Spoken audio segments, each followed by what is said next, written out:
Tayari Thomas aliweza kushtuka kwamba ndani ya chumba chake ni kama kuna watu hivyo walikuwa wameingia, kwa sababu alikuta kompyuta ziko on. Alipotazama katika dirisha aligundua kwamba kuna watu wawili walikuwa kitoka nje ya chumba chake. Hii ni sehemu ya 5 ya recap yetu. Kama bado hujatazama sehemu ya 4, hakikisha unagusa tu pop up kinachotokeza juu kabisa upande wa kulia mwa screen mwako, na kama bado hujagusa alama kusubscribe, fanya hivyo ili tuweze kwenda sawa. Kuna mwamba mmoja ambaye amepewa kazi ya mauaji. Huyu jamaa anaitwa Silas. Alipoweza kuona Kayo pamoja na Charlie wanatoka pale nje, akamwapigia viongozi wake na kusema kwamba ameweza kumuona Kayo akiwa anatokea katika nyumba ya mwamba Thomas. Kwa hiyo mpaka dakika hii Thomas atakuwa akihisiwa kwamba anashirikiana kwa ukaribu sana na Kayo, ila anajaribu kuwazunguka ile timu yake, lakini kumbe hakuna kitu kama hicho. Huko nyumbani dogo Josh bana, shuleni matokeo yamekuja, amepasua vibaya mno. Kila mtu anabaki anashangaa tu kuona kwamba dogo anafanya vizuri sana siku hizi shuleni. Lakini siku ya leo katika maeneo ya shule kulikuwa kuna masherehe fulani hivi na michezo mingi ilikuwa inachezwa, na kumbe mwamba Silas, yule mtu anayemuinda sana Kayo, alikuwa akipita katika mitaa hii akiwa ameambatana na Thomas. Lakini huko upande wa pili mwamba Dakrin naye hajui chochote kile kwamba wako katika mtego na wanafuatiliwa sana na mwamba Silas ambaye tayari kiunoni pake anachuma kwa maana ya bunduki. Na sasa Kayo akiwa katika michezo yake ya kawaida vile vile alivyozoea kucheza, siku ya leo alikuwa akiwasikia watu wanavyoongea kwa mbali sana, ila akaweza kusikia sauti ya Silas akimwambia Thomas amuue. Lakini Thomas akasema kuwa hakuna sababu ya kumuua bwana huyu, akawa amepigwa na kitako cha bunduki. Mwamba akawa ameanguka chini. Kwa Silas sasa anamweka target mwamba Kayo, na Kayo anajua kwamba yuko katika target. Hasa ile nguvu ambayo Kayo anaitumia kusikiliza sauti za mbali sana ikamsababisha mpaka mwili wake uanze kupoteza uwezo, akajikuta anapelekwa hospitalini, na huko wazazi wake wanaambiwa kwamba yuko kawaida tu. Lakini Kayo akazidi kuwapicha tu wazazi wake kwa kuambia kuwa hakuna chochote kinachoendelea, ni alihisi tu maumivu ya kichwa, kisha baada ya hapo akajikuta ameanguka chini. Lakini huku mwamba Silas akazidi kutoa ripoti kwa kusema kwamba ameweza kumuona Kayo ameingia mpaka katika hospitalini na ameshaweza kuzungumza na daktari. Lakini huku ndani hospitali bana, mwamba Dakrin anamwambia Kayo kwamba aongee tu ukweli kwa familia yake. Wakati huo mwanamama Nicole alikuwa busy sana kuhangaika na afya ya mwamba Kayo, na Kayo kila kitazama namna ambavyo familia hii inajihangaisha juu yake, akaona hana sababu ya kuendelea kuficha mambo haya, akataka kumwambia Nicole. Lakini kuna nesi akawa ameingia na kuvuruga mpangilio mzima wa mazungumzo. Okay, upande wa pili bana, bidada Roy alikuwa akitazama kwamba Charlie alikuwa akimsaliti Amanda kwa mwanamke mwingine. Lakini wakati huo kuna jambo la ajabu sana liliweza kutokea hapa katika eneo la hospitalini. Kuna watu wawili walikuja hapa na kusema kwamba wao ni wazazi wake wa mwamba Kayo, na walipofika tu wakaanza kumuita jina la Noah kwa maana ya Nuhu. Hawa wazazi wake wakajitambulisha kwamba baba ni David na huyu mama ni Juliet, na wakasema kwamba tulipotelewa na wewe kutokea ulipokuwa mdogo, na walikuja na kweli na picha ambazo zinamuonyesha Kayo akiwa mdogo. Lakini mwamba Kayo hakushawishiwa sana na huu ushawishi wa hawa wazazi, akasema kwamba mbona ni kama hizi picha muda ambao wanazungumza stori zao haufanani kabisa. Na ukumbuke kwamba Kayo tayari anajua kila kitu, kwamba hapa ndani bana kumetegeshewa kamera. Akabidi kuisogelea moja kati ya kamera akasema kwamba hivi hawa watu ni wakina nani ambao wananifuatilia. Na mwamba kaelekea sebreni akauliza sana hawa wapenda nao maswali mengi na kuambia kwamba wao ni wakina nani. Baada ya kuuliza maswali ya kujitosheleza, bila shaka maamuzi ya mwisho ni Kayo lazima achukuliwe hapa na kwenda kuishi kwa wazazi wake. Na siku ya leo ilikuwa ni siku ambayo bidada Amanda alikuwa anasherehekea siku yake ya kuzaliwa. Basi moja kwa moja sherehe hii ilifanikia katika maeneo ya kanisani, na hapa Kayo akampatia kizawadi fulani hivi bidada Amanda. Na Kayo akamsii mwamba Charlie akasema kuwa najua kwamba una mpango wa kutoka na Hilal, lakini naomba tu umpende Amanda na uwe mwaminifu kwake, sio vizuri unavyomfanyia. Mwamba Dakrin pamoja na Kayo kila wakati wanaendelea na michakato yao ya kufanya uchunguzi, lakini siku ya leo bidada Amanda akawa amegonga hodi chumbani kwa mwamba, na bidada akaenda kukaa naye mwamba kama kawaida katika lile beseni ambalo jamaa anapenda sana kukaa. Lakini huku upande wa pili majibu yanakuja ya DNA yanaonyesha kwamba Kayo wale ni wazazi wake kwa maana ya David pamoja na Juliet. Lakini acha nirudie kwa kuambia kwamba binadamu asipokuwa na kitovu, kwa lugha nyepesi ni kwamba hajawahi kukaa tumboni kwa mama yake. Sasa inakuwaje wale ni wazazi wake? Ili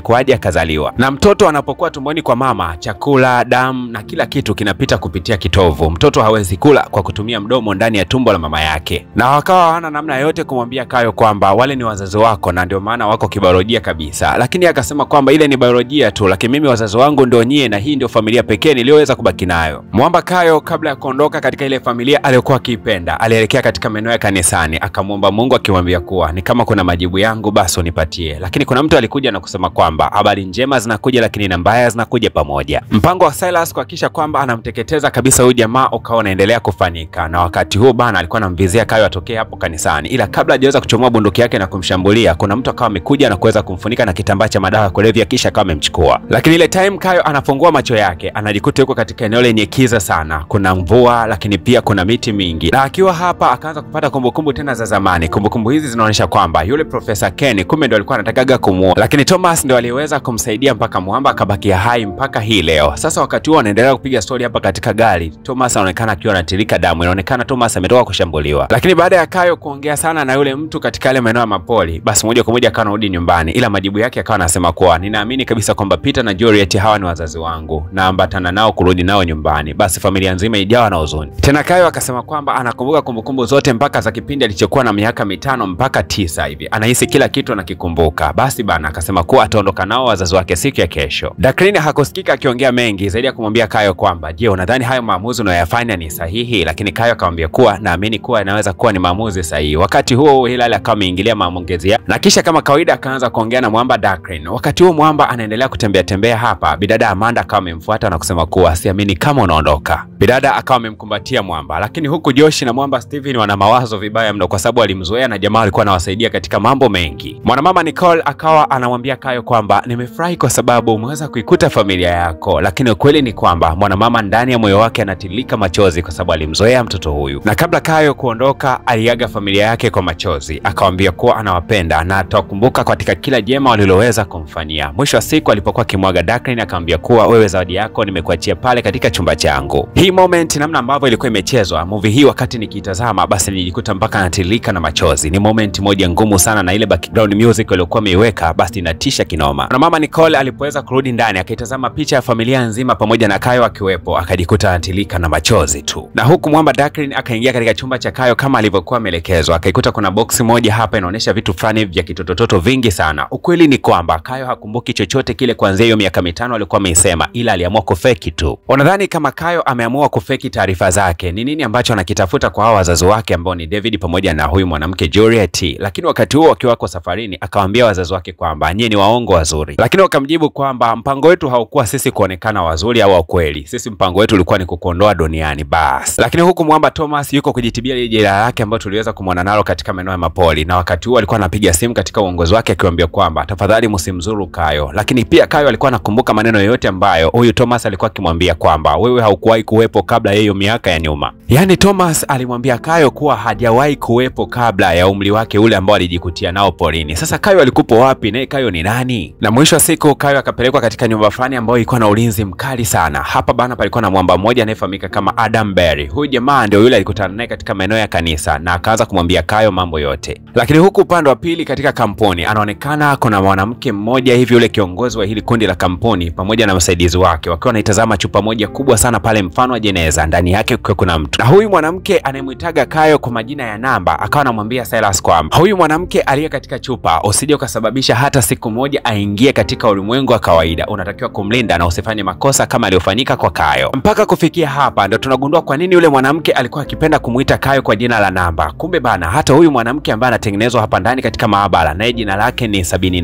781228. Kwa hiyo inaonekana kuwa Kayo ni miongoni mwa watu ambao walikuwa wametengenezwa katika machupa mfano wa huyu mwanamke ambaye tunamwona yuko humu ndani. Lakini huyu mwanamke yeye namba yake imeishia na XX. Kibiolojia haya majina ya XX na XY yana maana kubwa sana, na hiyo ipo kabisa katika vitabu vya shuleni ambavyo wanafunzi wanavisoma kuanzia level ya form 4 mpaka form 6. Wakati tunafika ukomo wa episode hii, ngoja kwanza nikupe elimu ndogo ambayo itakwenda kusaidia ili kuweza kuelewa hawa watoto XY na XX. Ukweli ni kwamba wakati mtoto anatungwa ndani ya tumbo la mama yake kuna vitu vinavyounganika ili kumtengeneza mtoto, na mtoto wa kiume ili aweze kutokea basi zinaunganikaga chromosomes 23 kwa 23 kwa pair ambazo zinakuwa 46. Hizi chromosomes zikiunganika za X pamoja na Y ndio anatokea mtoto wa kiume, lakini chromosomes za X na X zikiweza kuunganika ndio anatokea mtoto wa kike. Hasa hii inakuaje? Kutokea katika mbegu za mwanaume zinapoingia kwa mwanamke huwa zinakupa zimebeba chromosomes za X na Y. Naye mwanamke kwa sababu huwa anatoaga mayai, yale mayai yake ndani yake anakopo na chromosomes za XX. Kwa hiyo mwanaume ndani yake ana X pamoja na Y. Kwa lugha nyepesi ni kwamba X ziko nusu na Y ziko nusu. Ila upande wa mwanamke ni kwamba X ziko nusu na X ziko nusu. Na hii ndio sababu watoto wa kike wanazaliwa kwa wingi zaidi, kwa sababu mwanamke anakuaga na X nyingi zaidi kuliko hata mwanaume. Kwa hiyo ni rahisi sana kwa mtoto wa kike kuweza kuzaliwa kwa sababu mwanamke ana utajiri mkubwa sana wa XX zinazomtengeneza mtoto wa kike, lakini mwanaume ana utajiri mdogo sana wa XX ambazo zinamtengeneza mtoto wa kike. Na hii ndio sababu kuona kuwa watoto wa kike ni wengi zaidi duniani kuliko watoto wa kiume. Hii si bahati mbaya, na kama ukijikuta unapata watoto wa kike pekee basi tambua kwamba iko katika eneo hilo. Kwa hiyo sasa huyu project mpya ambaye ni